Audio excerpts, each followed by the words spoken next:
Yeah, actually, this is a good segue because this is something I'm passionate about. It might be a good place to take kind of our back half of this interview. Entrepreneurship.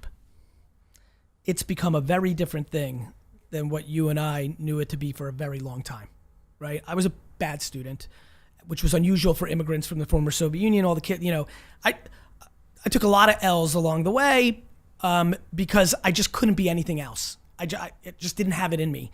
Baseball cards or anything else, then wine, blah, blah, blah. I literally sat sophomore year in high school and would read the Wine Spectator cover to cover, and that's why I got D's and F's in science. And so it wasn't viable.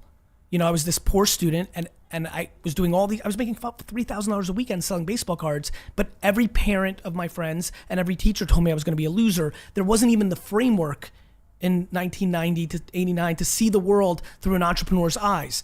We are very much not there now. That's right. We are now in the other place where career students have decided they're going to be the next Zuckerberg, right?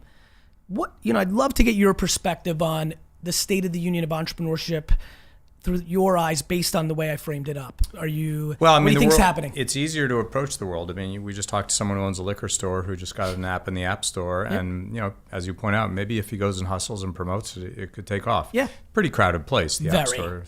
Thousands of new apps. And the joke I was making, I was just kind of having a little fun with you, but trying to educate two-way marketplaces.